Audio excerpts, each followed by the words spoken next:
All right, y'all. So we got a bada bing, bada boom. This is the last bada bing, bada boom for the year. I'm not gonna say this one is gonna, cap off the year because that sounds kind of crazy. Because the story is literally even crazier. Y'all take a listen to this. 20 police officers listened on the phone as he sliced her into 365 pieces to make human flesh pills. Like the humanity is not there. Is the humanity in the room with us or something? That's what I'm trying to figure out. Because how in the almighty name of the Lord do you even get this type of longing to do something like this? Like this is something that Satan probably won't even think about. He probably will. I don't know, but bro, how do you do like first off, I don't want to ask too many questions because we got Stephanie to tell it to us. So let's go. This video is brought to you by Sebastian's Patreon. Not only is this page packed with exclusive videos, 800 plus at the time of this recording to be exact, but it also comes with a couple tiers. If you'd want to subscribe and support this growing community, click the link in the description below, and thank you for everything. Now, let's get back to the video. I'm not gonna hold you guys. This is insane, and I'm glad I'm not eating. So let's go. Bada bing, bada boo. There's a very famous apartment unit in South Korea. This one apartment unit was all over the news for months. I mean, almost everyone in Korea at the time knew about it. And it's interesting because typically South Korean apartments will go viral for being expensive. There's complexes like 9-1 Hanan complex in South Korea. We briefly covered it on my other channel, Stephanie Sue, but it almost has this Black Mirror feeling to it. What? It's like a fortress in the middle of Seoul, South Korea. Do y'all know how, Even in order to get in. bro, you know the most insane thing that always kills me is like when I'm, I guess, high up or I'm like can get like an aerial shot of something and I just see the buildings and they look like alike. You know, like cuz I love like aerial views of things cuz don't really know why. I just been looking at that since I was a kid. But like sometimes like seeing like rows of houses or a neighborhood where like the houses are damn really similar, like it like trips me out. It does because it's like multiplication. I don't know. Is that like a satisfying thing to the brain? I don't know. Not into somebody's personal unit, but just onto the grounds, the walking path outside. You need to pass a 4-step verification system. The complex is like a city inside a city. It's really crazy. A lot of K-pop idols live there. Oh. And typically, these units will go viral because a K-pop idol will come and drop 7 million in cash for it, 15 million in cash for it, and it's all over the news. Damn, what the hell? Out of cash. You don't really hear about random regular apartments going viral. This one-bedroom apartment went viral for what happened inside. You step inside this unit and you're gonna feel like you're in some sort of serial killer's bunker. Oh my the gosh. place is foul. Oh, the toilet. Oh my gosh, the freaking toilet. At pictures of it. There's not many surfaces. It's barely furnished, but the few flat surfaces there are, they're greasy. They're not even sticky looking. They look greasy, like they're covered slick in oil. The whole place is said to smell like perpetually wet towels. I don't like There were towels bunched up and thrown into the corner and just forgotten. That pungent, sour mildew smell. The whole place is a mess. It looks almost trashed. There's women's feminine pads littered all over the place. Why you got that? Except there's I'm assuming that it's a man, you know, the flesh pills thing. So I'm like, why you got that, bro? no woman that lives there. Yeah. There's dozens of graphic photos of women just laying around on the floor, on the bed, on the desk, next to crumpled up dirty tissues. There's poisonous snake liquor bottles in the restroom. Wait, poisonous snake liquor bottle? What is that? Where they put a dead poisonous snake into the liquor. Oh. Yeah, we talked about it in the North Korea case. Yeah. Now, business cards for traveling sex workers. We come to you, Yo, this they guy's say, a freak. all crammed into 200 square feet. Even the door to the unit, it's this storage shed looking steel door, no peephole, just a random dirty steel door bolted to the side of a brick building. The fuck? Right when you walk in, the whole place is said to be very dark. On the left, there's a small kitchen, refrigerator, sink, kitchen knives. Then to your right, there's a door to the bathroom. You don't even need to walk in to know that the entire room is going to reek of stale urine.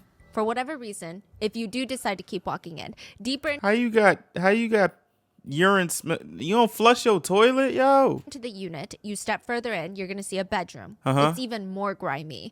There's a dirty bed pushed up against the wall, open suitcases all over the floor. They're all fuck? stuffed with dirty clothes. Dirty underwear is poking out with marks on them. It's nasty. Yeah. Look, some psychiatrists believe the home is a window into the patient's mind, which if that's the case, whatever is going on in this apartment, it's not looking good. But it is absolutely perfect for 41-year-old Oh Won. This is jeez. his kitchen. He's got his washing machine in the unit. What more can he ask for? And the rent is only $150 a month. Oh. And more importantly, the neighbors do not bother him. Oh. That is the most important thing to this man. To get into a flow state, he needs complete and utter privacy, isolation. Flow state. The night of April 1st, Sunday night, Oh Won is getting into his next at-home project.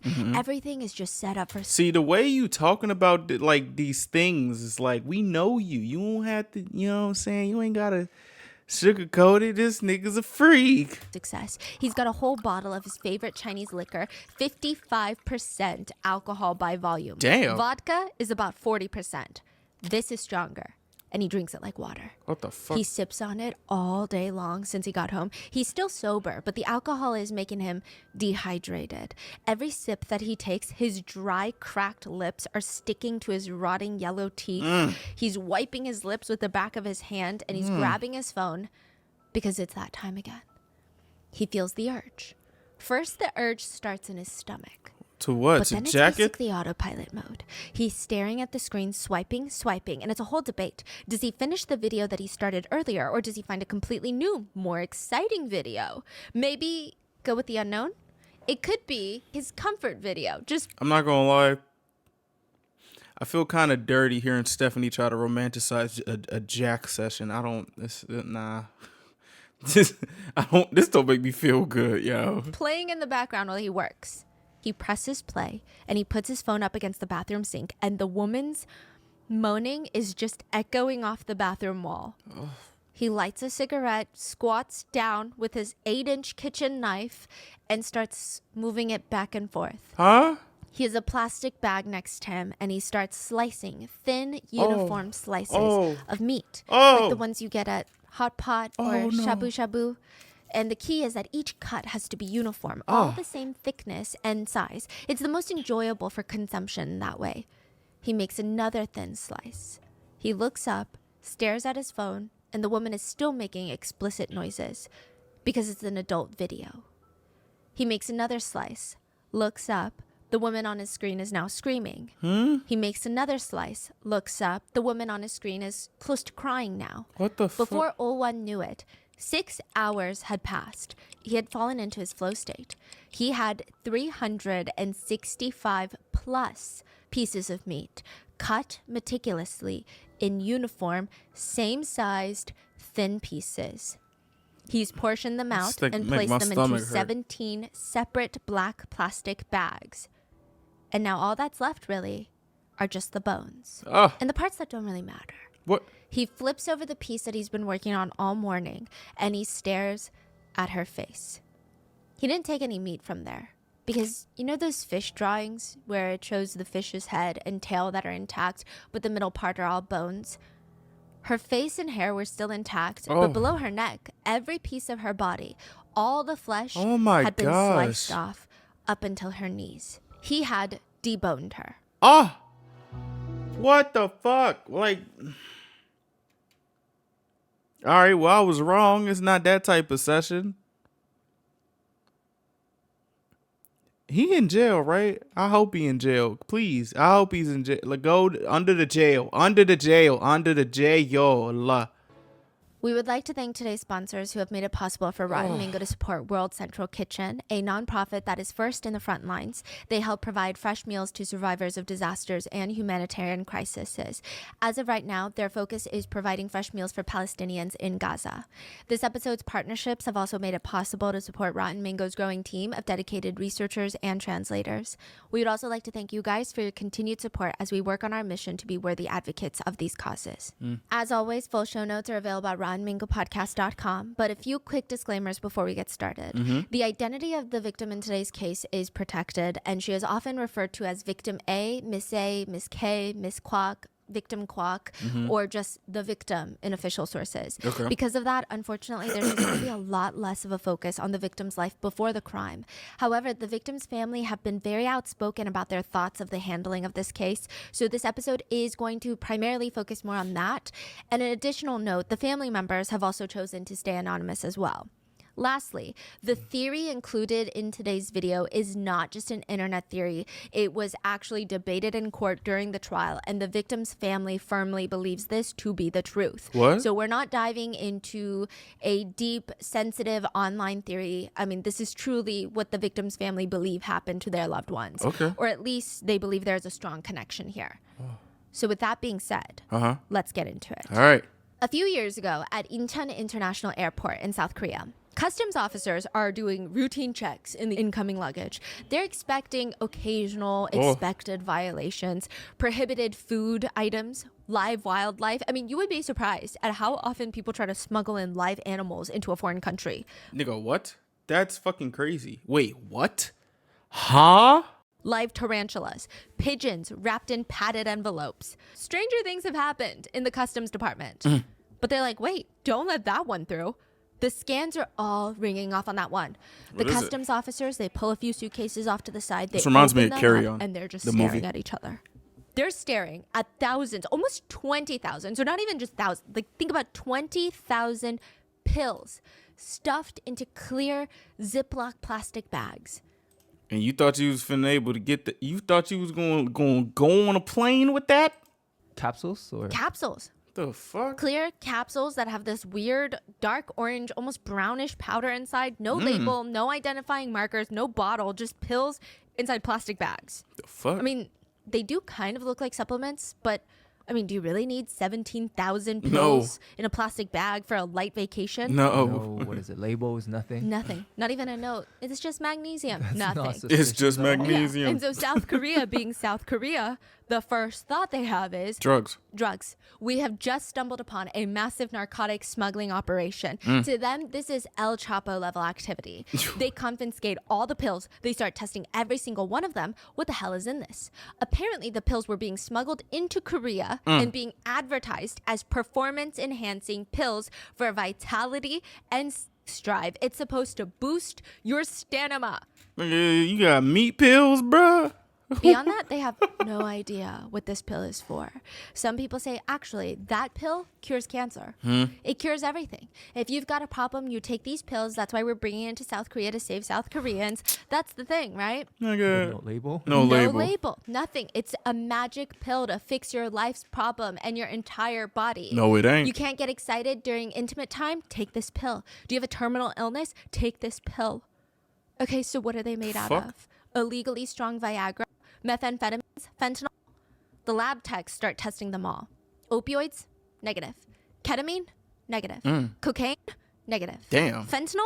Negative. Oh, shit. It is a mystery The pill. fuck? They have no idea what's inside this pill. But there is something interesting. Some of the pills were tested, and they showed high levels of superbacteria. Huh? What? Superbacteria is Oh. typically a bacteria that cannot be killed with antibiotics. So if it's ingested by a human, it's very hard to kill it once it's inside your system. So that's like the 1% of the bacteria that don't get killed when you wash your hands with the hand sanitizer or something. It's like a virus. Yeah, they're like Oh, hell antibiotic no. resistant. So is this some sort of bioterrorism Bioweapon. attack? Bioterrorism. Yeah, I mean, they're going to The pass fuck? these out to civilians and get them sick on bacteria that are hard to treat. It's going to cause an outbreak. I mean, it's not going to kill the country, but it is going to cause problems. It would have been a very strange plan, though, which gave someone an idea. They test the pills for something else, and they finally come back positive. The pills were a match for humans. Human flesh. Powdered, concentrated, packed into neat little doses. The pills were made from powdered humans. What the fuck? There were even little hairs found inside the capsules. But where would you even get the raw material for the human flesh capsules? Oh, and that what the leads them to fuck? the very pressing question of, how many humans does it take to make 17,000 human flesh capsules? Suwon, South Korea is actually a really beautiful city. It's typically incredibly safe too. It's the place where Samsung has their huge facility, Oh, literally really? called Samsung Digital City, a city inside of a city. Wow. Employees get access to their own health services, facilities, kindergartens, Oh, bus wow. systems, sports facilities, restaurants, like all the big tech zones. Suwon is relatively very safe. But in the span of a few years, something strange did happen. 150 women in Suwon mysteriously vanished. Just When was specifically women. This was in like 2011. Specific. Very recent and Yeah. Okay. scary. What?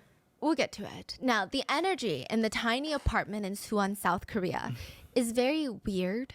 It feels disjointed. So you have two people inside the very gross, dingy apartment I was just telling you about, and they're staring at each other, just standing there. On one side, you have 42-year-old Oh-won, the owner of the apartment, and he's looking at 28-year-old, a woman named Kimmy. Okay. He's looking her up and down. Like they just got back from a hot date and he just needs to play some jazz music to get the mood started. On the other hand, she's looking at him like he just grew a second head. He turns to her and repeats the question.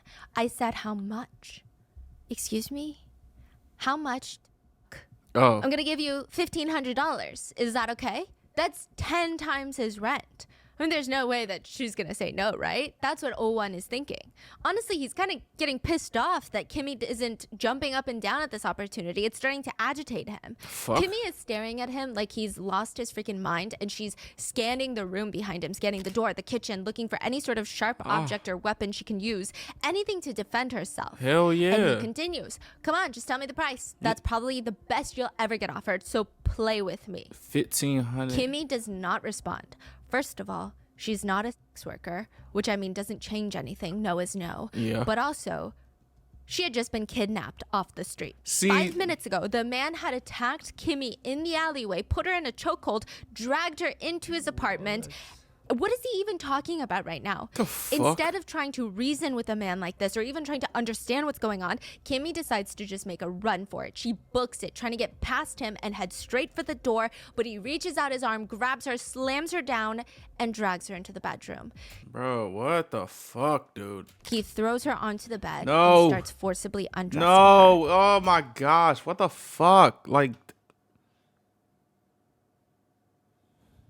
what is wrong with niggas? Like, what the fuck? He's licking her all over her face and chest area, and every time he would get near her, she would fight hard. She's pushing him away, scratching him so hard that there are chunks of his skin lodged between Oh, her my fingernails. But it's like goodness. he doesn't even care. He doesn't even feel it. How are The you only this thing he freaked feels out, right now bro? is the overwhelming sensation to urinate. Huh? He always had to urinate before he has intimate relations.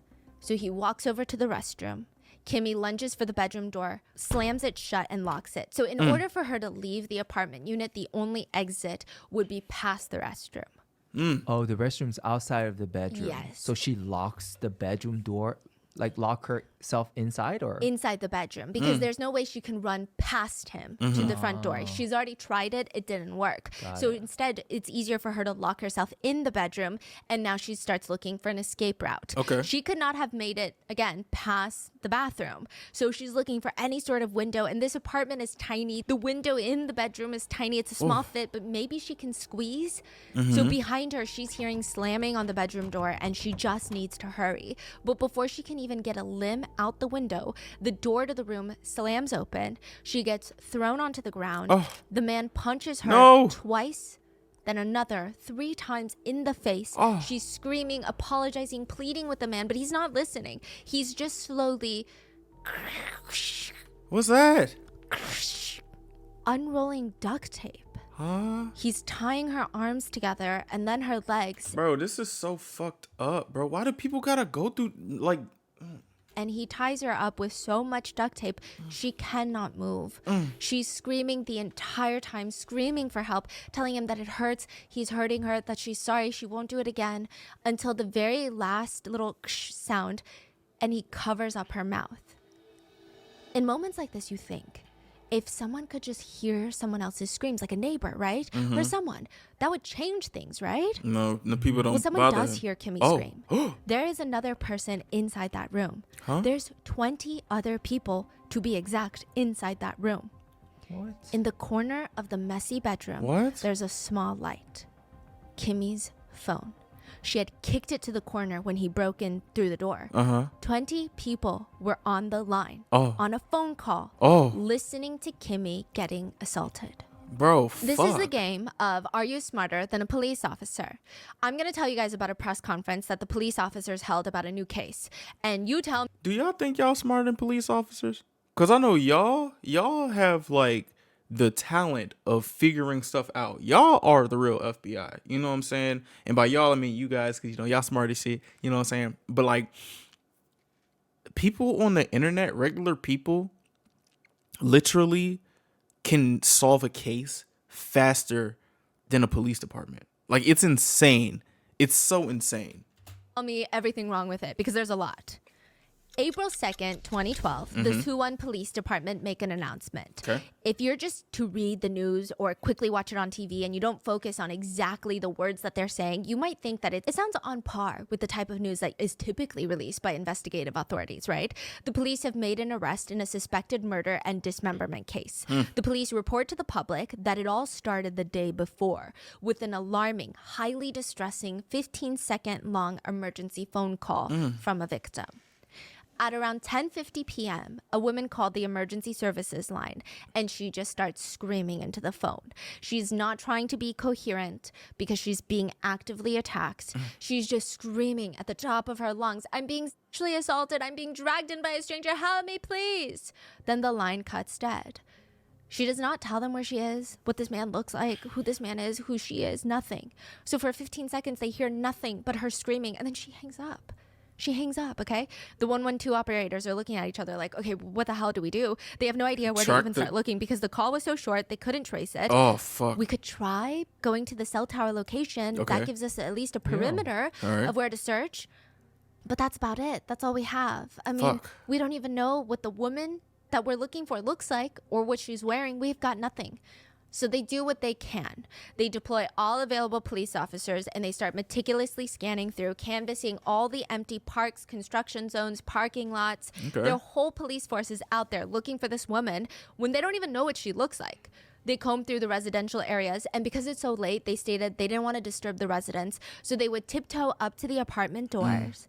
Wow, Windows, so very, wow. and Wow, so considerate, huh? slowly, ever so slightly, lean in so that their ears practically touching the door and they would just listen.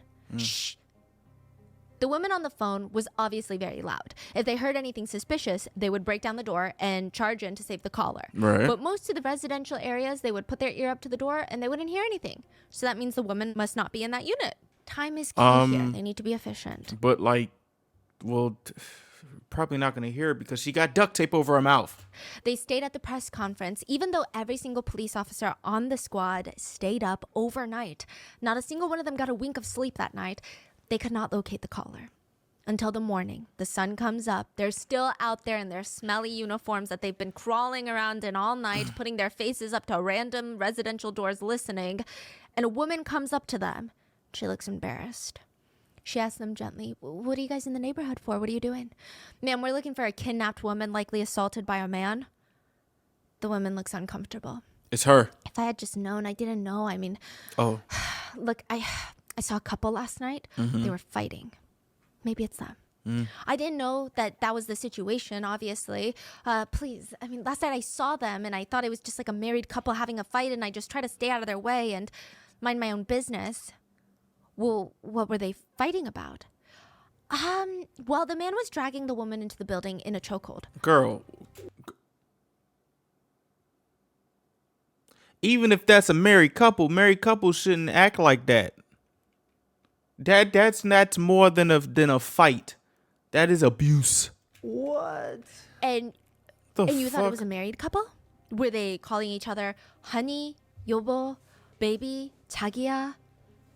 No. The woman was screaming, please help me. Like I said, Lady, I thought what it was the a married couple fight, so I stayed in my own lane and I minded my own business. Are you sure? Or were you just not scared that this man was doing this shit? Like, what? Okay, well, did you see where they went? Yes, they went into that apartment unit right there, the one with the greasy steel door. That's the one. You're kidding me. There is now a group of police officers standing in front of this dingy door, and it looks like the back door to a creepy warehouse that you don't ever want to be at. Are you sure this is the one that the woman pointed at? Oh, yes, why we we double got checked. It 10 didn't look level- like anybody was home. They tried knocking on the door multiple times. Suwon police, open up. One of the officers walks around to the window, and there's just dark urine-scented stains on the exterior walls of the building. The window edges look like they're molding, like black fuzzy mold just ready to take over. The officer crinkles his nose, gets closer, and tries to poke around to see if he can get a good view into the unit through the window. He's scanning from left to right. Halfway through, his eyes go big. What? He's in there. Oh, He's here. There's shit. someone in there. He's got a knife. Oh, The officers break down the door Nigga's and armed. they catch Oh-won holding a bloody knife. He's in the process of wrapping tiny pieces of thinly sliced flesh in plastic. ah. He has sorted out pieces of meat into at least 14 separate plastic bags. Some of the plastic bags were found stuffed into his washing machine. And when the officers step into the bathroom, they find Kimmy's body. Oh my gosh. What the You know those videos of the fancy seafood shops where they get the shipment of a 300-pound tuna fish and they just start cutting into the tuna like a thin slice and let someone good. taste it? Kimmy was found kind of in that state. A lot of people call this the Suwon dismemberment case. However, she was not necessarily dismembered.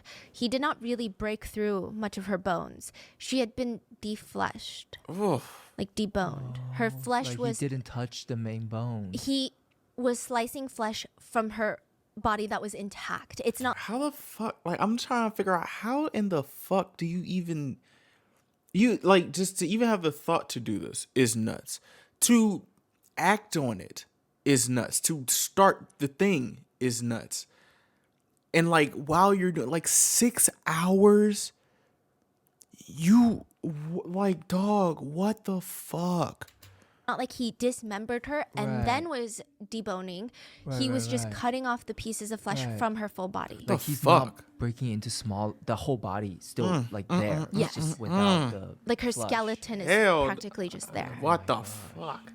Yeah. Now, the unsettling part of this is that typically killers, The if they go down the dismembering route, they will dismember their victims. And then perhaps, I guess at that point, they might slice the flesh off.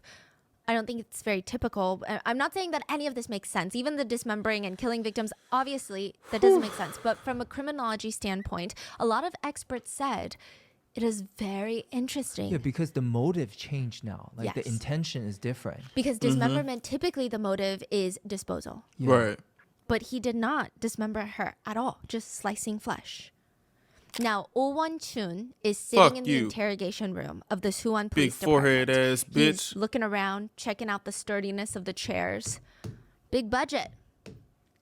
Owen tells the police, The fuck? well, last night was just one of those nights. Huh? He tells them he doesn't like the idea of having orange peels in his trash. They're like, what are you talking about? Every day when Owen gets home from work, he eats dinner. That night, he had leftover boiled pork leg, and then he was downing 2 cups of super strong Chinese liquor, but he's not like blackout drunk or anything. This is how he's talking, really. Just tipsy. He's fuck? watching Chinese dramas, and maybe it was something in the scene of the movie. It starts inspiring him, and it just dawns on him. I know what I need to do. I need to eat an orange for dessert. He peels an orange, eats an orange while watching his little drama, but then realizes the orange peels, they have sugar. They're naturally very fragrant. Of course, bugs are going to come, so I wanted to throw them out and get a quick smoke break at the same time. The So fuck he is goes you outside talking for a about? quick smoke break. Owen starts walking them through the events of the night. The roads are empty, kind of chilly outside. I'm not gonna lie, bro. I'm not trying to have a walkthrough. Like, get to the point. Like, I'm not for giving these freaky ass dudes the satisfaction to talk about their story. First off, fuck your story. What did you do? I don't care about no damn orange peels in the maybe 40 degrees. Alcohol is making everything sweaty. So the cold air is actually kind of nice, refreshing. He walks outside, throws his bag of trash away and orange peels into the dumpster. He stands in the alleyway to finish smoking his cigarette. When, what the hell is your deal? What? He looks up and this girl, this 28-year-old young-looking girl had bumped into his shoulder in the alleyway. Clearly, she's not looking at where she's going because it's not even like he was moving. He's just standing there smoking his cigarette. And that's the victim? What happened? Owen said they shared a few words along the lines of, watch where the hell you're going. What, are you on your phone or something? Owen thought that the girl was going to apologize and back down or run away scared, but instead she's smirking. She's getting on her tippy toes, getting up in his face, full on cussing him out. What the fuck? It's setting him up. He starts screaming. She starts screaming back at him. And then Owen decides he can't take it anymore. He decides to grab her by the neck, throw her onto the ground, put her in a chokehold, and start dragging her into his apartment. Do you feel justified doing that? And then just after you just proceed to, like, what the fuck? Apartment unit to assault her to teach her a lesson. The motive of the crime? Who do these people think they are to teach them a lesson? Nigga, what? Who do you think you are? So I'm pretty sure the point to teach someone a lesson is for them to learn from this lesson. If you kill them and sexually assault, like, that's, you gotta get out of here. You gotta get out of here. Like, stop. Don't listen to the rest of this dude's story. Owen was angry at her for bumping into him in the alleyway. Oh. Also, he just had this overwhelming urge to essay her. What can he say? Ew. He did what he did. He continues on with his version of events, and he states he drags her into the apartment, starts trying to assault her, but he can't get excited because he feels like he needs to pee. How the fuck does it just come out of your mouth? Oh, I had the urge to assault her. Like, where the fuck you come from, cuz? Where did, like, how does your childhood, like, it's just like, what? How do you have the gall to say something? I had that, like, ew, cuz. It's like, hold that thought.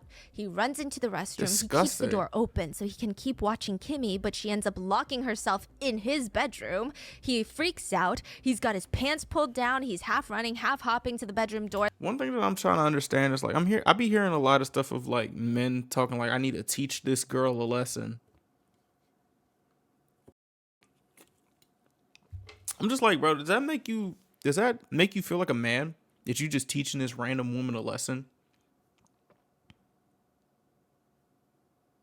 Like, dude, like, real shit. Like, if she bumped into you or somebody bumped into each other, say sorry and go, leave.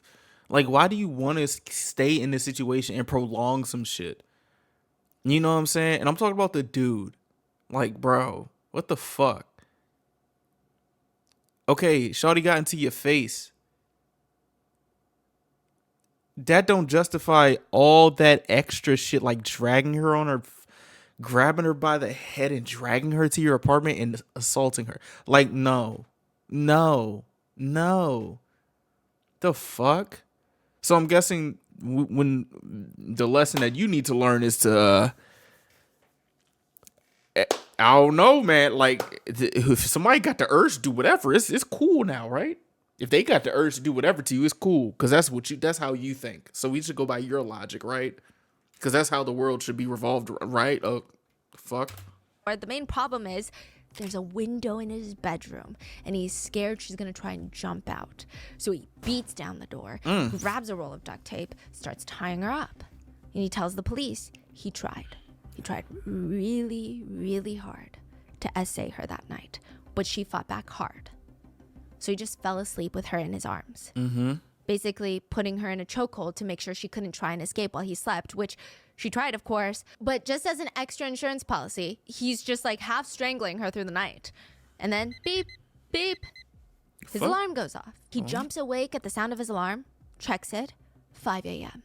And the first thing on his mind is essay. He tells the police that he looks over. Bro, what the fuck? That's the first thing you think about when you wake up. You don't need to be in society. No. How is the first thing is assault? That's disgusting. Like, the first thing when you open your eyes.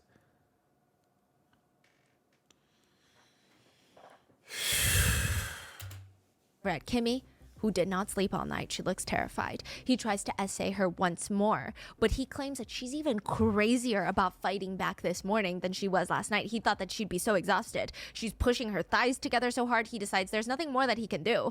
It's just very frustrating for him at this point. He kidnapped her, went through all of this, and can't even get what he wants.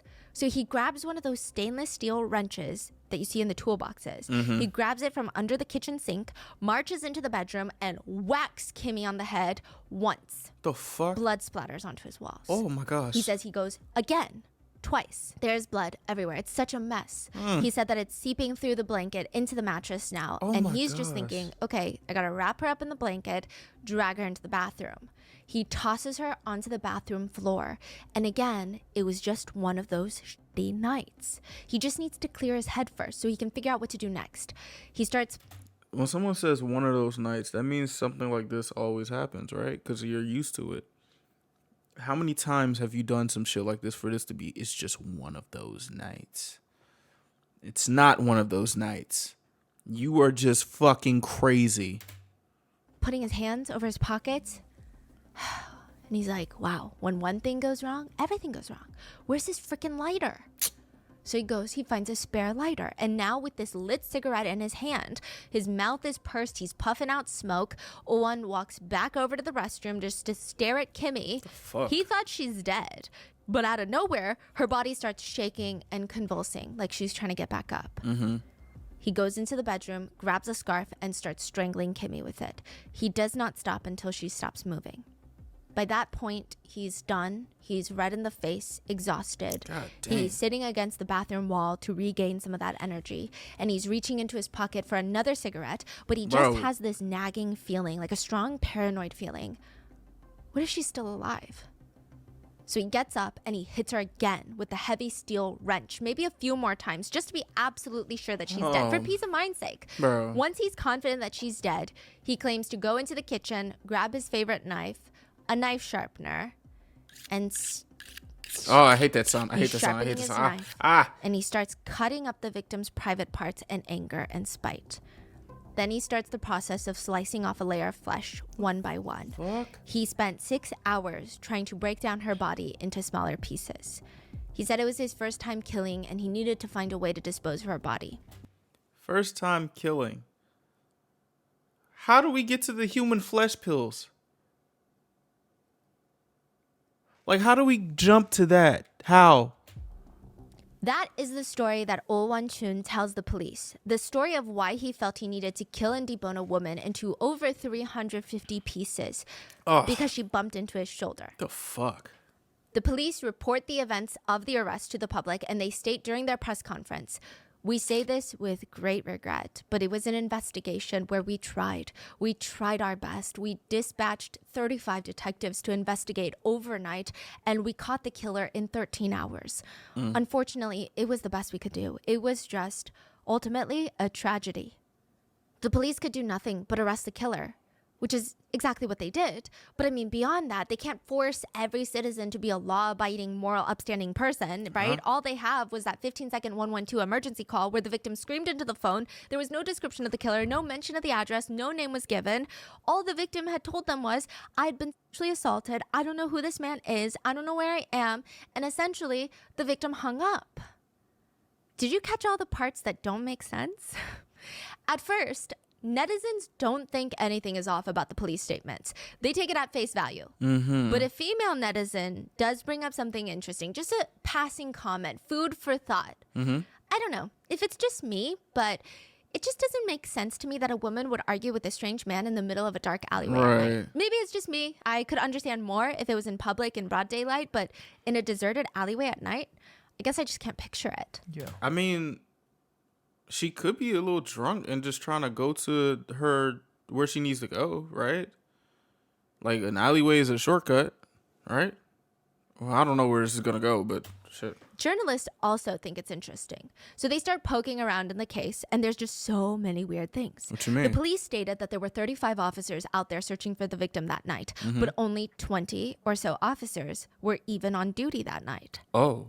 The Huh? canvassing He's just the lying? area story doesn't make sense either. If you really think about it, the police spent a lot of time patting each other's backs on how none of them got a wink of sleep while they searched for Kimmy. The whole crew was out there doing everything that they could. So clearly, the police are treating finding Kimmy as high, top priority. Right. But they didn't think it was high priority enough to wake up a resident, Huh. ask them if they saw something. Yeah, I honestly just thought they were going to be, kind to the people and considerate. I didn't really think too much about it. Kind of weird now that you say that, but Yeah. The police are scrambling to save a life, but then tiptoeing in the bushes, putting their ear up to people's shh, don't wake anyone up. That is so weird. And how are the police so easily believing this old man's story? His motive that he killed Kimmy because she bumped into him on the street feels nonsensical. But journalists were also able to track down Kimmy's family, who remain anonymous. Okay. But they stated that doesn't sound like Kimmy at all. She wouldn't even cuss at someone that she knows, let alone a complete stranger in the dark alleyway. It's starting to nigga feel lying. like Olwan knew Kimmy's schedule, knew that she'd be walking home from work, and kidnapped her. It feels premeditated. But still, what does that have to do with the police, right? They wouldn't have been able to foresee something like that.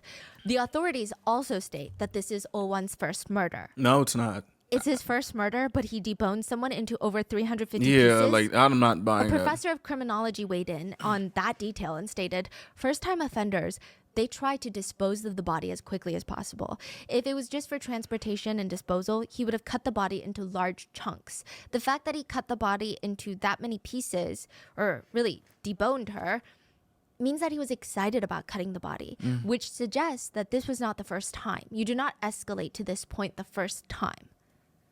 Other netizens commented, you don't just do that for 6 hours unless you're getting something out of it. It takes so much physical stamina, For real. time, and effort. He had to constantly use the knife sharpener in between cuts to sharpen his bloody knife and keep going. Another comment reads, there's just no way. I mean, no way he did that for the sole purpose of transporting the body. You just don't do something like that on a whim. If purely disposing of the body was the goal, again, he would have cut her body into big pieces.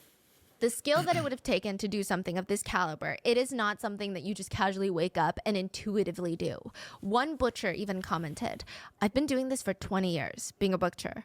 And I don't know, considering that there's 360 pieces packed evenly into That's a 14 lot. separate plastic bags, That's a lot. is just very bizarre to me. That is a lot Even of if it was an pieces. accidental, unpremeditated murder, the cuts and how the flesh is cut so thin, it just doesn't make sense.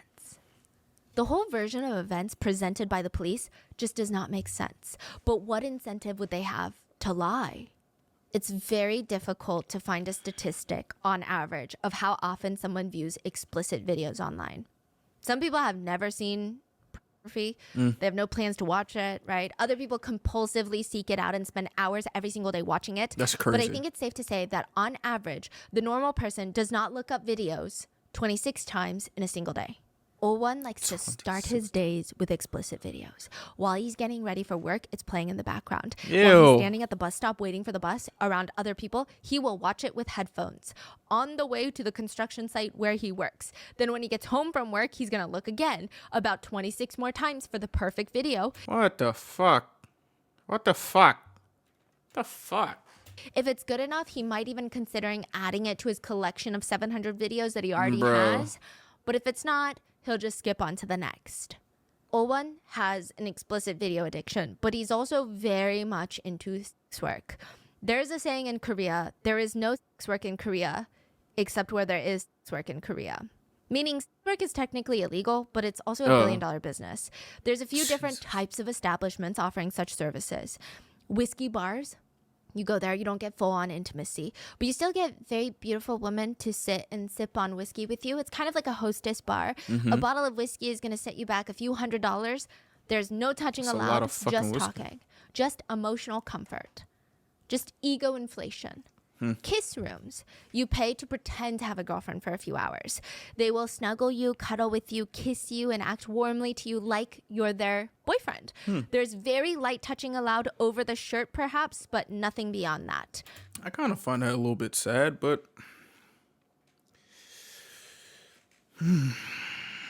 Shit, man. Then there's something called barber shops. What? I don't think you want to get a haircut here. Why? It's definitely a seedier place to be, but you typically get taken into a dark, grimy back room behind a barber shop, and they will unenthusiastically help you arrive at your destination. Typically, it's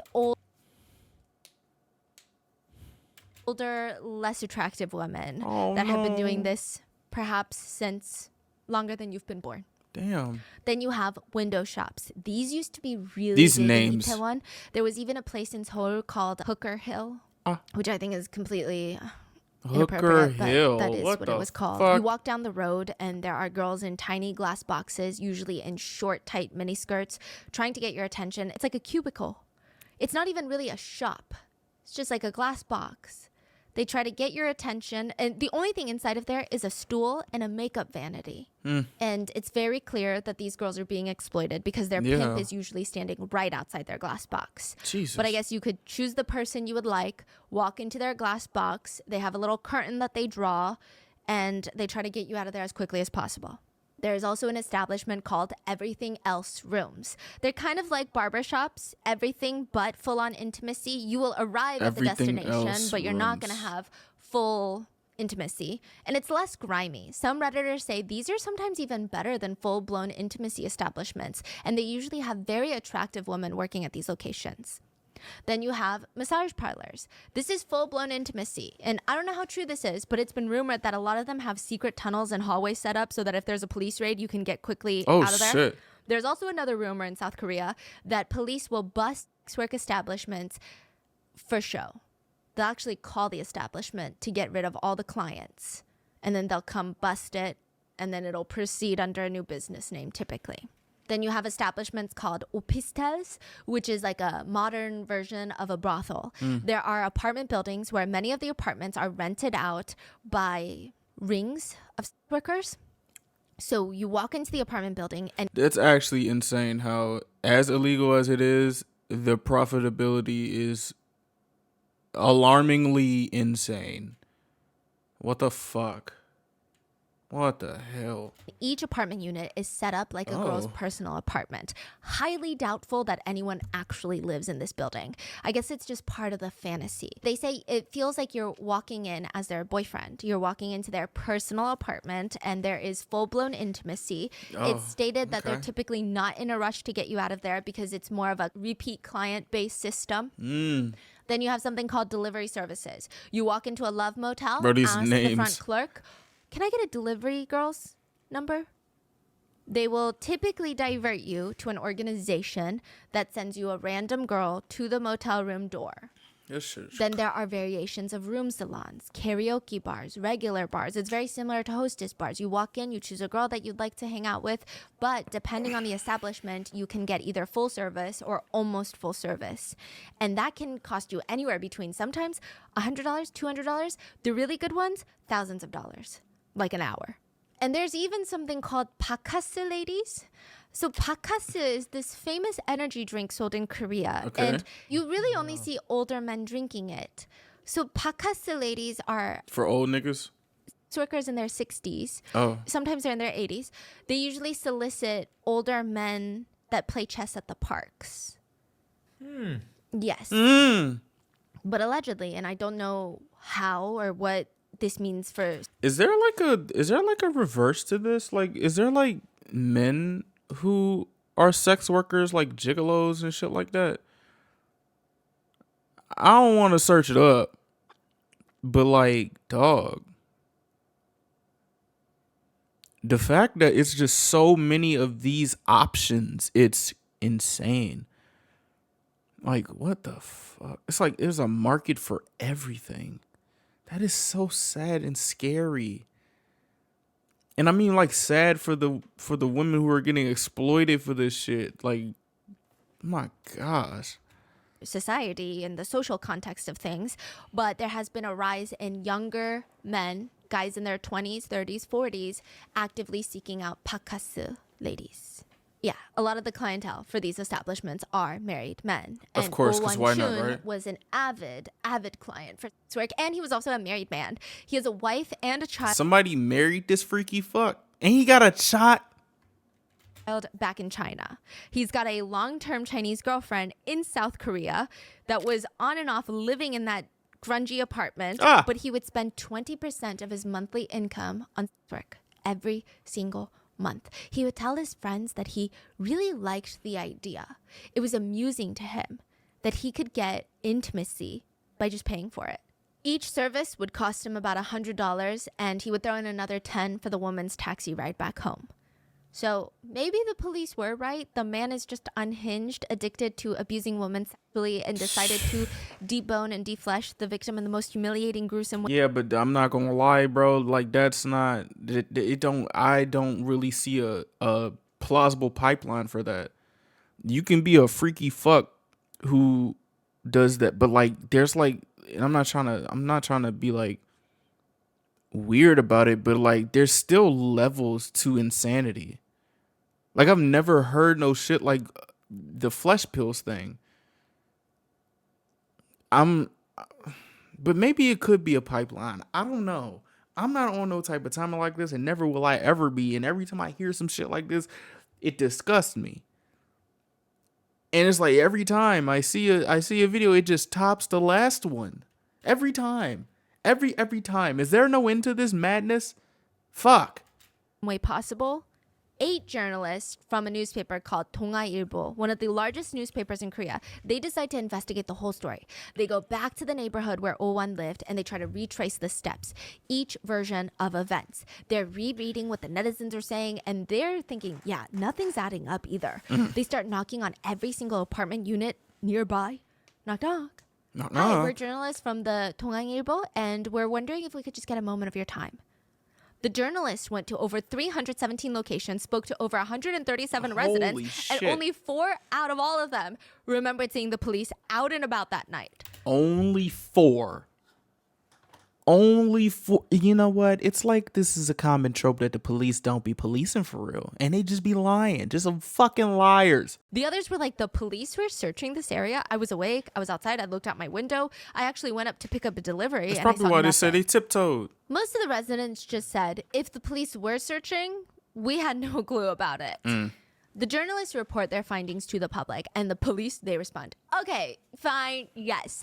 We could have done a bit better. Of course we could have. Of course anyone can. Shut up. But again, the call was only 15 seconds long and did not mention a specific location. We dispatched a lot of detectives to investigate overnight. Maybe it wasn't 35 because Cap. they only had 20 on call Cap. that night. But Cap. we did catch the killer with it. Cap, I don't care. You can't just lie and try to trace it back. Okay, my bad. I'm sorry. We actually had like 15 bitch, you lied.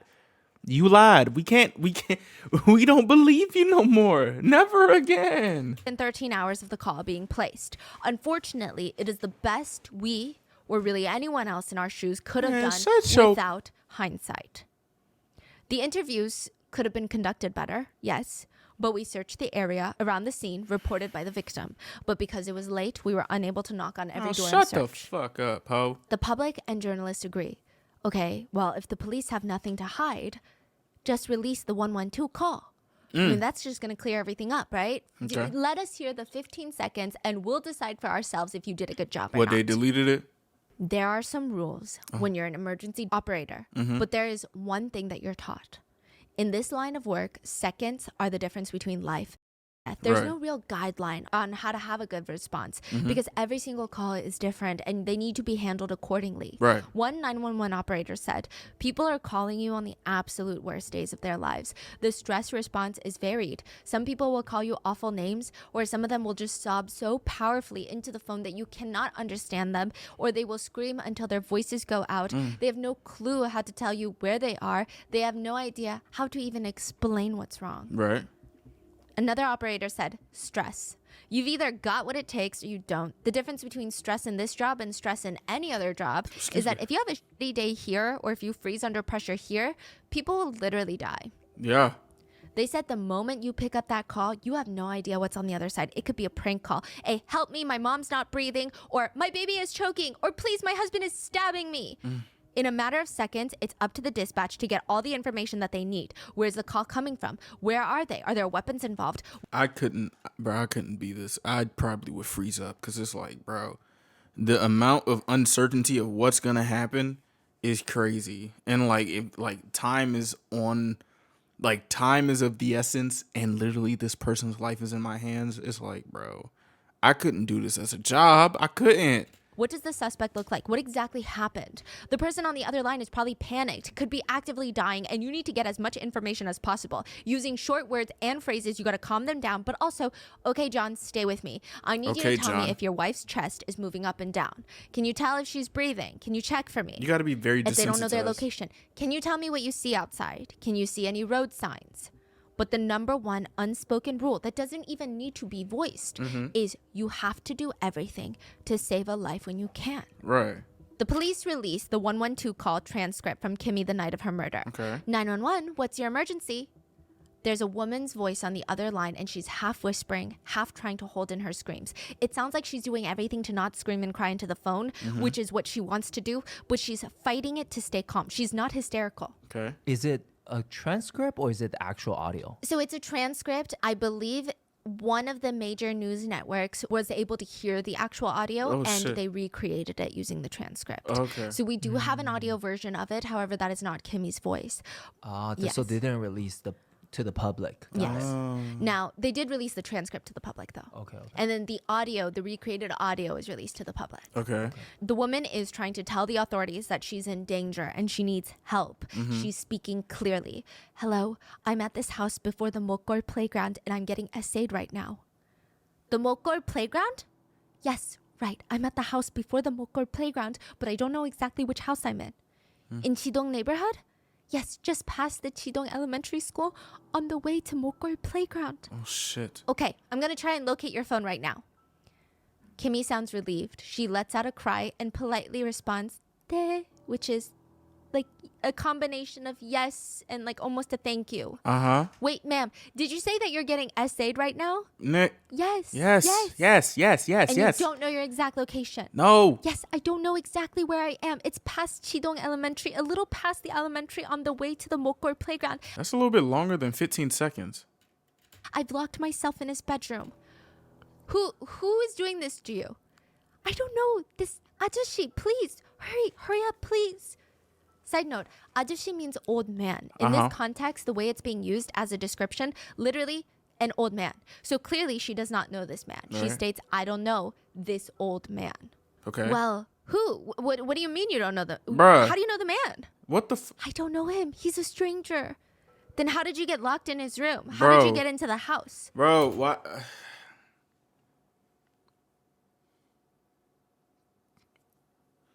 Find her. I just locked myself in the room. I locked the door just now. This is longer You than locked the 15 door? seconds. Yes, I locked the door when he left the room for a minute. Can you please tell me again? Is this a rookie or something? Like, I don't know too much about like this type of job, but like, you asking a lot of questions, not doing a lot of like finding. Where did you enter from? This is 15 seconds? Just wait. There ain't no damn. At this 15 point, it seems that the officer on the line is starting to get frustrated. He has all the other officers Bruh. pick up the phone and listen to the conversation with him.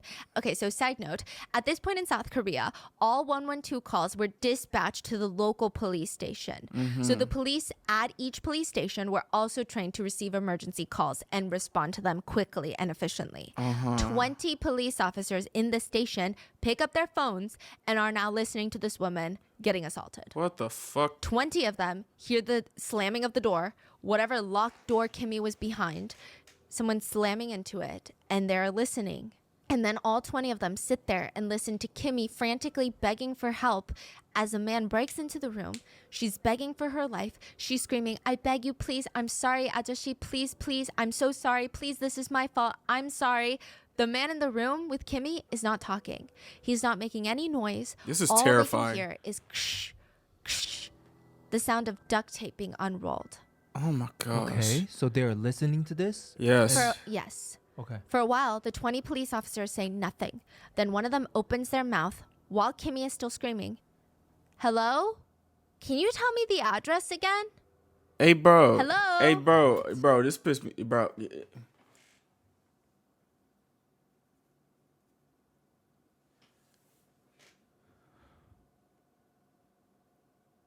What do you need to do to get this job? Because how come it's like y'all got this job and when it's time to job, y'all don't job? What the fuck? Hello? Dog. 저기요, 지금 성폭행 당하신다고요? 성폭행 당하고 계신다고요? 네네.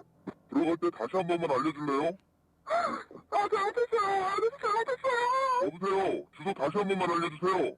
For 1 minute and 20 seconds, Kimmy is screaming out in pain, begging for forgiveness, and then the line goes quiet. Oh my gosh. Kimmy hangs up. Time is a very interesting thing because sometimes we perceive time to be moving slower or faster depending on what we're doing, but it is still a very objective measurement. 60 seconds will always be 60 seconds. Right. Even to someone, if it feels like 90 seconds or it feels like 15 seconds, 60 seconds is 60 seconds, right? So the police are trying to say, well, remember how we said it was 15 seconds? It was actually 1 minute and 20 seconds. The phone call that the police released is Y'all niggas is just fucking lying. Y'all just lying. Like, why? What do you gain from lying like this? 5 times longer than what they stated it originally was. And now the public has 5 times the questions. Why would you lie and say it Yeah. was 15 seconds when it wasn't? I mean, that doesn't even make sense. And first of all, didn't the police say that she never gave any sort of address? In the release transcript, she doesn't tell them the exact location, fine, but she does get as close as she can. Right. She clearly tells them she's near the elementary school in the direction of the playground. Just fucking It's lying. not exact, but it's pretty damn close. She basically gave them a scope of a few blocks to search and find her. With her description and some critical thinking skills, the police could have narrowed down their search to a 2 to 3 block radius. Right. She practically pointed to a map, drew a big red circle for the police officers, and told them, I'm in here. But the police on the phone, instead of asking her questions that can narrow her location you down tell me even the more, address again? asking what kind of building she's in, what floor of the Bro. apartment unit is it, if there's anything she can see fuck? out the window, what kind of stove does the kitchen have, do you remember any characteristics of the building, what color is the building, they just scream into the phone vague, frustrating questions of, where are you? Hello? How do you know this man? What the hell?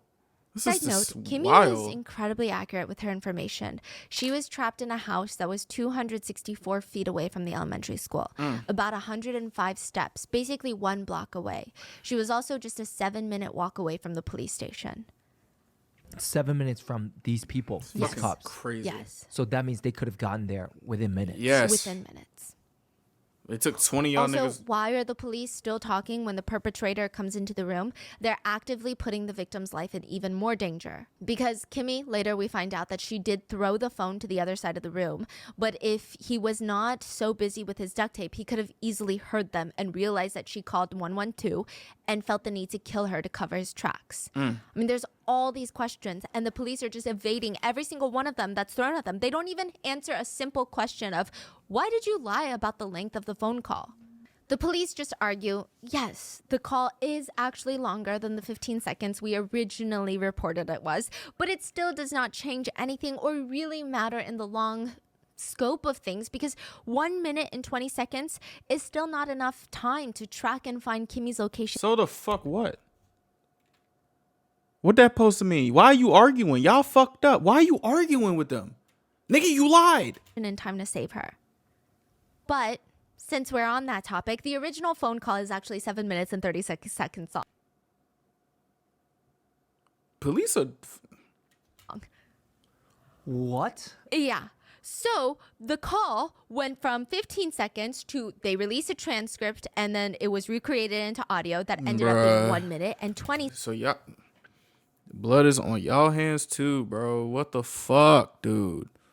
What the fuck? seconds. When they're asked about, hey, why did you lie that it was 15 seconds? They say, well, first of all, it doesn't even matter. But since you're wondering, the real phone call is actually 7 minutes and 36 seconds long. This shit just pissed me off.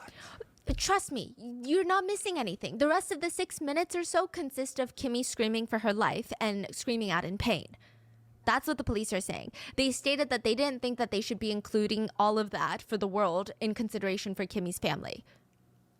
Which Kimmy's family said, release the tape. Please. Release the At this full point. call. Because what the fuck? They said, we don't trust the police and release the full phone call. The call went from being 15 seconds to 1 minute and 20 seconds to now 7 minutes and 36 seconds. And Kimmy's family wanted all 7 minutes and 36 seconds to be released to the public. Because remember, the police said the 6 minutes, it's just of Kimmy screaming for her life. But with all of the public, the reporters, everybody on them, they are forced to release the full transcript. And what happened? Now, a few minutes in to the unheard 6 minutes, the police on the other side, they're talking to each other. And the tone is casual while Kimmy is screaming in the background. They're not even talking in a hushed tone. They're not on mute. They just say, "Is she at the playground? I could have sworn she said that she was at the playground. I think she said it was a house. She said it was a house, no? Wait, someone tell me the address again?" While they're discussing very slowly, conversing about what to do, Kimmy is crying and her cries are getting weaker and weaker and she's barely audible by the end. Bro, my fucking goodness. Stop putting your trust in these niggas, bro. Please, just... It's like, bro, we're fucked. Well, y'all fucked regardless. It's just fucked regardless. A man did this shit and she had to put her faith in other men who did that shit. It's like, bro, like I don't get it. I don't get, like, is there any type of shame in this type of behavior, this type of incompetency? It's probably just no shame at, like, what the dog. Niggas lied 15 seconds. Then that shit turned to 1 minute. Then that shit turned to 7 minutes. You know, so don't worry about it. Shit, we didn't want to release it to the world. There's 7 minutes of her screaming. How do they get these jobs? It's clear that she's been tied up and a piece of tape has been placed over her mouth. She's unable to even scream at this point. And the police knew that. Which, remember, the police are putting up their ears to doors to check residential homes. But that's moot point because they can barely hear Kimmy over the phone. So how are they going to hear her through doors? Exactly. After 7 minutes and 30 seconds of listening to Kimmy screaming, one of the officers turns to the other and he is heard saying, "I think they know each other. I hear the man's voice. It sounds like a married couple fighting."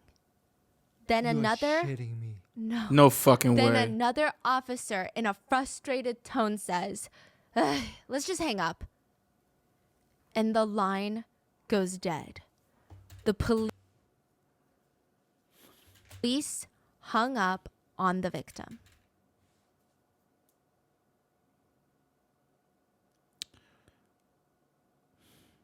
They killed her. No ifs, ands, or buts about it. That freaky fuck of a man did that shit, and them stupid ass fucking cops did that shit too. Blood is on all y'all's hands. Why in the fuck? Like, who? Oh, this shit just got me hot, bro. The police stated the call was 15 seconds until the victim hung up. The police stated the call was fine, 1 minute and 20 seconds until the victim hung up. The truth is the call was 7 minutes and 36 seconds until the police hung up. So, like, obviously it wasn't a couple's fighting. No. Yeah, obviously. So why did they say that, you think? I think they're lazy. That's what a lot of netizens. How do you and be Koreans this think. They're just lazy? lazy. They think she's gonna be essayed and released, and they don't really care much about essay. Nigga, what the fuck? Wow. Yeah. It's very likely that Kimmy risked her life to throw her phone across the room to keep the police online while O1 attacks her because she believed the longer she stayed on the phone, the easier it would be for the police to track her phone's location and they would come and save her. She trusted the police. What the hell? All hell breaks loose after this phone call is released. Netizens are ripping into the police demanding answers. Oh, if it's a domestic call, you don't think that she would know her address? Others were confused. Wait, so if a man and woman are fighting, it's automatically a domestic dispute? And if so, then what? You don't care? It's fine because it's his girlfriend or his wife. He can do whatever he wants to her? Crazy. Some people were just straight up mocking the police. Hello, this is 112. Yes? You're getting assaulted? What's the address? Wait, I'm sorry. Who's the person doing this? Wait, he's got a knife? This is crazy. He's stabbing you? Is it a sashimi knife or an ordinary knife? Hello? Another one just bluntly put pissed it. me off. Fried chicken delivers faster than the police. The police still have the audacity after all of this to state, yes, they lied. every step of the way over and over again. No However, shame. even if they had her location, it would be too late. They would not have been able to save her, and that's on Oh Won-chun, the killer. So pretty much the police are supposed to do their job off of probability of them succeeding. Is that in like the jurisdiction or whatever your contract is? Is that what that, like, why are you saying this? Do your fucking job. I mean, my job is to get these videos out, but I'm not finna drop a video if I ain't think that, like, I don't even, like, this shit don't even make no sense. It doesn't make any sense. It's like, bro, my job is to make YouTube videos and stuff. So pretty much by that logic is I don't make the video because I think it's gonna get blocked, or I think it's not gonna upload because I think my shit gonna crash or something. That's what the fuck? What the hell? Not them. One detective even argued, 13 hours is pretty fast, considering that even if we had found the victim or arrived at the scene earlier, she would have already been dead. 13 hours is fast. Y'all talking about this to y'all? This is she's literally a regular person. Like, this is the people you're supposed to serve and protect. This is what you talking about. This is how you talking about the citizens you're supposed to protect. And y'all have no shame. I wouldn't even show my fucking face. I wouldn't even speak. Y'all wouldn't even know what type of voice I would have. And y'all have the audacity to still talk about this like this. What? She was alive the whole time. Bro, Did you catch the lie? another Exactly. lie. Yeah. Oh Won told the authorities the night he was arrested that he tried to essay Kimmy at 5 a.m. So yeah, he did keep her alive for 6 hours. He spent another 6 hours defleshing her. But had the police found her in 6 hours, which seems easy, they could have saved her. Yeah. And for those 6 hours, she very likely thought that the police were coming to save her. They just needed a little bit more time. In Korea, it's typical for 2 to 3 forensic pathologists to perform an autopsy. But for this case, the body was so badly mutilated that they needed 14 different forensic pathologists. God A forensic dang. pathologist working on the case said, "It was so horrible, I couldn't even open my eyes the to look at the fuck? body at first. They left only the bones as if they're slaughtering livestock." Another said, "All the flesh had been basically peeled off until the bones were exposed. I couldn't eat for 2 days gosh. after that." There were even some speculations that Oh Won started the deboning process while Kimmy was alive. Do you know how much you're worth? But even if your bank account has a certain balance, most of you guys are at least worth $250,000. Really? If you have a functioning kidney, both functioning kidneys, and a well-working heart, all in, your body could be disassembled bit by bit, piece by piece, and sold, and you'd probably be worth $250,000. Oh wow. There are 3 distinct markets where you can buy things from. The white market, the gray market, and the black market. The white market is the legal market. You go to the store, you pick up a rotisserie chicken, and that's the white market. Cool. Transactions are typically recorded and taxed by the government. And then you have the gray market. The best way to describe the gray market is resale. It's not illegal. It's just if you purchase a pair of sneakers Okay. through a drop on Nike, you get them on the white market. Then you turn around and sell them online. That's the gray market. I've never heard of that before. Oh, thank you, Stephanie. Nike did not authorize this distribution channel, but it's not illegal. It's just the gray market. Then there's the black market. The black market is straight up illegal sales, unauthorized sales of weapons, guns, drugs, the sale of stolen or counterfeit illegal items. But there is also the red market. What? There's another fucking market? It is a subset of the black market, the buying and selling of humans, human organs, tissues, body parts. And most of it is just to be used by another person. Blood can save someone else's life on the operating table. Right. You can do kidney, liver, even lung transplants. Eyes, you can lose your sight in order for someone else to gain theirs. Even your hair can be made into a wig to be worn. The ligaments that keep your bones together, you can actually have them scraped off of your bones and implanted to someone else's so they can recover from their injuries quicker. See, that is like ultimate recycling. Holy fuck. The red market is organ trade.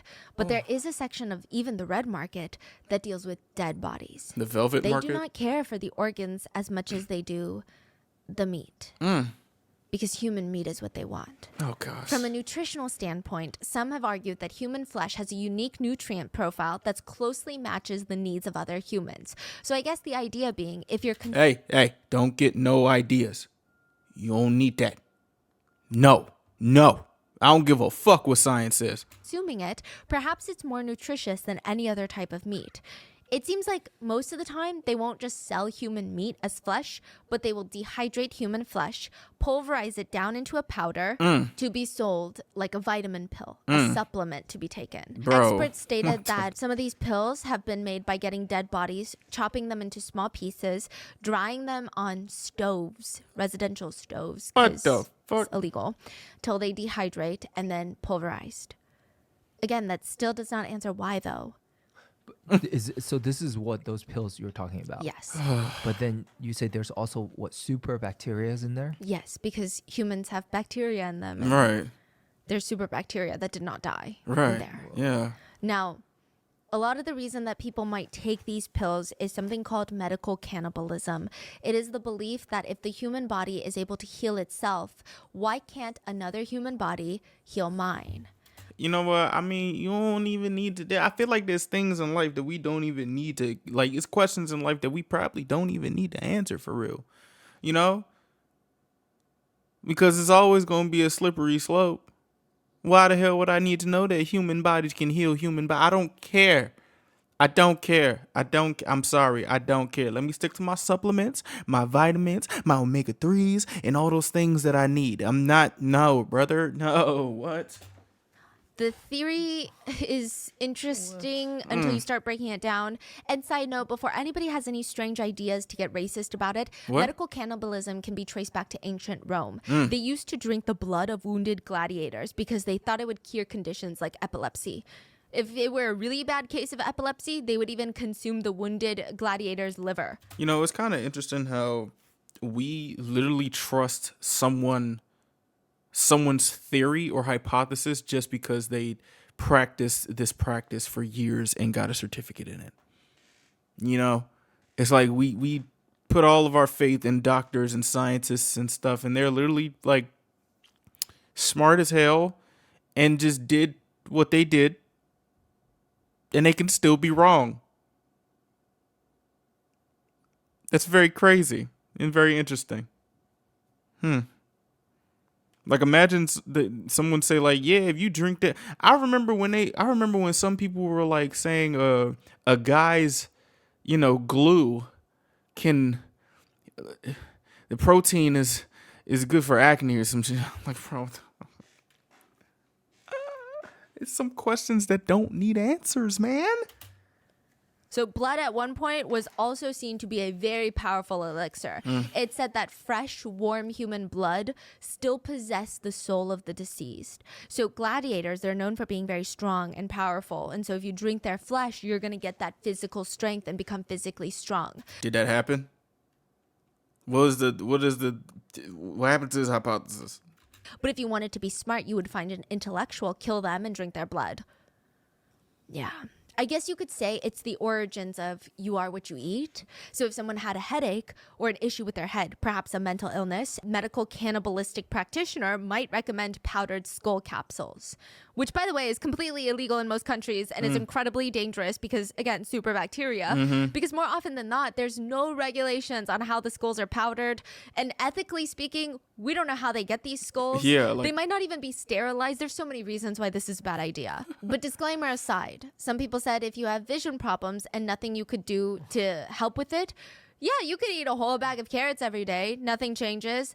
They might recommend consuming human eyes. The theory being, if your eyes cannot heal themselves, maybe another person's eyes can heal yours. Back then, it was actually considered, in some parts of the world, considered customary for children to let their parents consume their meat. Fuck. Okay, when I say back then, I'm talking It's a bunch of shit that I've never heard of in my life. Stephanie, your brain got to be full of so much information. I hope you are okay. like 1,000 years ago. There was a dynasty in China specifically. But if your elderly parents were getting physically weak, you would give them a small sliver of your youthful flesh to consume to give them a reboot. Did it Almost, work? a little boost of energy. My question is, did it work?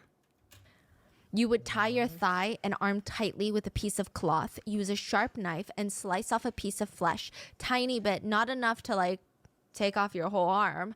And then you would quickly throw it into a bowl of soup, heat it up, and serve it to your elderly parents. What? Did it don't know. work? I'm such a strong believer in placebo because apparently it worked enough so that people started going all the way with it. And some believed that eating a child's heart would get you as close to immortality as possible.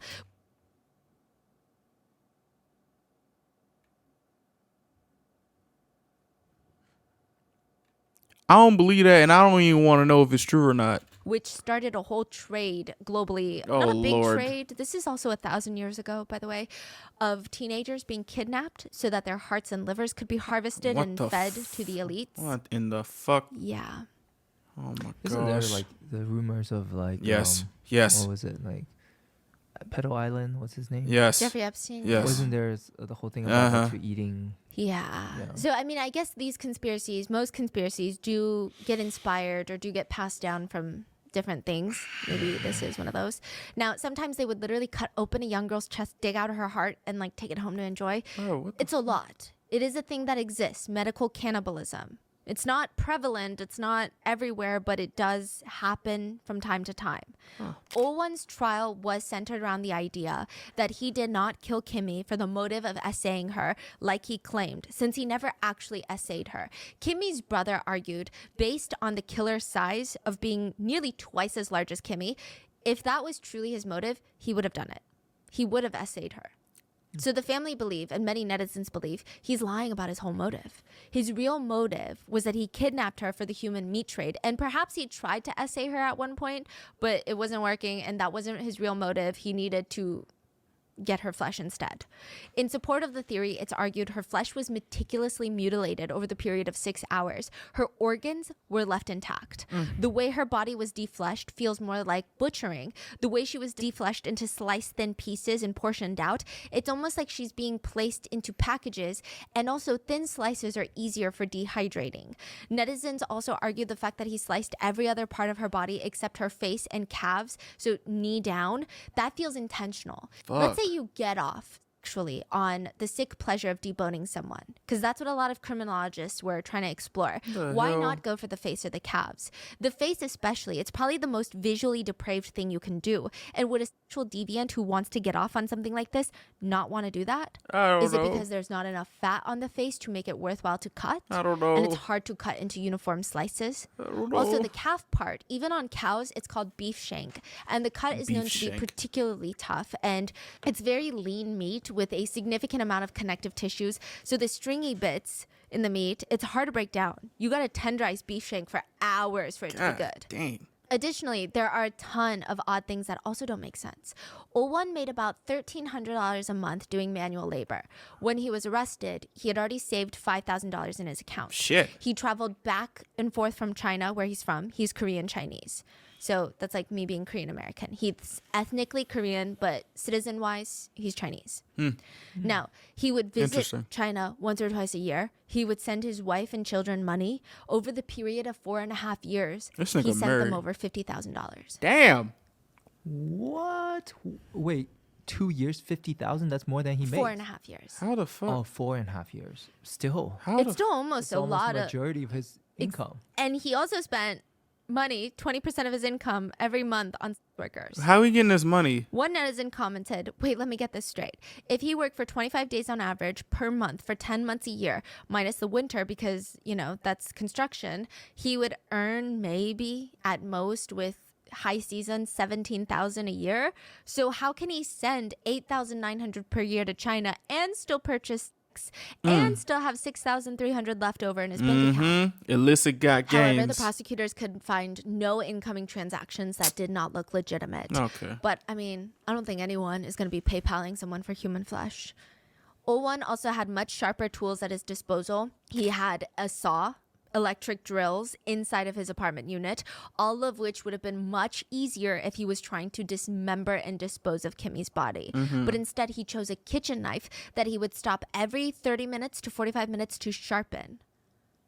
Conveniently, Owan also deleted all of his past phone chat logs, his text messages, his phone calls from the past 2 months. Deleted them. Oh shit. He didn't delete any of the explicit videos or evidence that he's engaging in sex workers with, even though that's illegal, but he deleted his phone call log and chat logs. That's Why? weird. When the judge weird. asked him why, he just responded, I just would make calls without any special reason, so. Nigga, shut up. Many netizens believe prison is less scary than whoever he might be working with. And if he was the reason that they were caught, maybe it wouldn't be good for him. They think that there's a whole human meat trade going on. I wouldn't Oh, be they're saying surprised. It might be better just leave him out there and then he will get killed by the. No, it's like for Owan, it might be better for him to just be in prison than to accidentally snitch on everyone in the alleged human meat trade that he's allegedly a part of. It's like, would you rather turn on El Chapo or just go to prison for a few years? Oh, I see. Yes. So for him, he decided that's better. Because why else would he delete all those chat logs and text messages? It just seemed very strange. Right. Even the victim's family stated, we believe the motive for the crime might be connected to the human meat market. Owan could have killed our sister to supply human meat. It does not appear the motive to be a sexual crime or just murder itself. It seems like it was much more than just murder. Put all the charges on this man. Fuck. The court determined that even though the motive for the crime is not clear, it is highly likely that the defendant mutilated the body for the purpose of using it for an unknown reason, aka human meat trafficking. The judge stated, the defendant shows no signs of remorse. Even if the death penalty is inhumane punishment that strips a human being of his life, we have no choice but to hold him accountable for what he did. He shows no remorse or possibility of correction. The means and methods to the murder were cruel and grotesque. The defendant took the victim's dignity after attempting to essay her twice, and then he desecrated her corpse by slicing her flesh off bit by bit. This is a crime against humanity, one that shakes the foundations of society and cannot be tolerated. Judging by the way the corpse was found, it appears that the motive was potentially to provide human flesh from a corpse or for other illicit purposes and not simply essay. The basis of that being the fact that Owan spent 6 hours dismembering the body. If his goal had been to dispose of the body, he likely would have attempted to minimize the time spent dismembering. Additionally, the regularity of size and shape in the excised portions, as well as the careful carving of the kitchen knife when Owan had a saw and other instruments readily available, and the fact that the portions of the roughly equal-sized meat were then divided into plastic bags, this all leads the court to believe that there was clearly a different motive than just essay and murder. Wow. To that, Wow. Owan denies all the allegations, Oh, and he shut states, I will be filing an appeal because of the false allegations that I sought out human flesh. I only deleted my phone records before committing the crime because I feared that my friends might see my text messages suggesting that I purchased sex, which would be embarrassing. Which is funny because he's got all those business cards and like all these things everywhere. I earned the extra income for my family by working hard with my father in China, not in South Korea, so that's why there are no records. June 15th, 2012, the court sentenced Owan to death. He appealed the court's verdict, and October 18th, 2012, it was commuted to a life sentence. Damn. Yeah. Damn it. They could not prove that he was selling flesh for medical cannibalism. But one netizen commented, it's hard to say definitively if Owan was selling human flesh, but even if he didn't sell human flesh, he deserves the death penalty for his cruelty. Another person commented on the verdict, the method of the crime itself was so brutal, there is no trace of hesitation, embarrassment, nervousness. This is a person who has given up on being a human being. To be honest. Another netizen stated, the ruling saved him twice, but killed the victim's families twice. Yeah. There are other people who do not believe Owan killed Kimmy for human meat trade. They believe that he's just a depraved psychopathic killer and that everyone else just kind of ran with these rumors.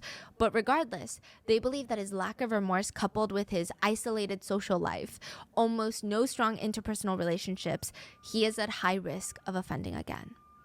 There was a strong theory that he was a serial killer, perhaps that he wasn't involved in the meat trade, but he was a serial killer, and he had done this many times before, because that is a crazy escalation for that to be your first crime. Bro, regardless if you trying to sell the meat or do whatever to the meat, nigga, you killed that woman. You killed her and then mutilated her body. It's kind of crazy that the death penalty and the life sentence verdict is solely on if you were gonna sell the shit. That's weird, but get this nigga the fuck out of here. But the 150 or so women missing in Suwon were not connected to him in any way. Korean authorities also worked with Interpol, the international police, to see if there were any mysterious deaths in China near where he lived, and they could not find anything. Fuck. Wait, so the 150 women who died in the area or disappeared in the area is So- just an unsolved mystery? They actually found a lot of the women alive. So Oh. some of them had run away. Some of them were just reported missing, and then their families found them a few hours later, and then they never reported that they found them again. That's a lot of women though. What the fuck? It just turned out to be The hell? honestly pretty bad on the police again. Ugh. The records are not good. This police station sucks. But for a brief moment in time, everyone was like, that is what's happening to the 150 women. Oh, because of this whole meat tray. Yes. and- They were okay. like, wait, are there women missing in Suwon? They found out there's 150 women missing, like filed missing reports. So they're like, he must have killed 150 women That's and made nuts. human flesh pills. Got it. But turns out there is no evidence as of right now that indicates him being a serial killer, or at least none that they could find. The victim's family stated if the police had paid more attention, they could have saved Kimmy. Kimmy's younger brother cried. Despite hearing my sister's screams, the police were just relaxed from the beginning. These police officers need to go to jail too for negligence. This shit is fucking insane. And then just lying like that 3-4 times, like, dog, what the fuck? You need your badges revoked. Like, that's not cool, son. To the end in the call. That's My heart broke terrible. twice when I saw the police's attitude to everything. It's a married couple fighting, they said. I hope the police would And then tell they me it hung was some up? big misunderstanding. But no, they were all so calm in that phone call. They are all murderers too. Yep. And they will never get Kimmy back. She is now just a handful of ashes. There were actually a lot of changes that were made because of this case. Now, if you call 112 in South Korea, they do have an emergency dispatch system that is very similar to America, where it does not go to your local police station. It goes to a central station Because of this? because of this case. And those people are trained really well. They also get really good corporate benefits because they're trying to make it into, like, you know how Google and Facebook, they all give you all these crazy benefits and make it a pleasant work environment, or at least somewhat of an attractive position to have. So they do that to recruit some of the best operators, they say. Right. They also stated that they're trying to hire operators that were already veterans in the police force. Yeah, I cannot imagine a job like that. This is like the mental weight. And they don't get paid well. Yeah, they don't get paid well. They don't really have holidays off because it's not like 112 calls or 911 calls stop on Christmas Day. It's crazy. So it's just, Wow. they're a very underappreciated group of people. Not these police, the ones that actually do their jobs. But let me know in the comments, what are your thoughts? And please stay safe, and I will see you guys in the next one. I'm gonna be honest. I'm glad this nigga off the streets. Cause this shit is crazy. I'm like, and it's also crazy how someone can even come up with the brain power to do this. Like, and you have a wife and a kid.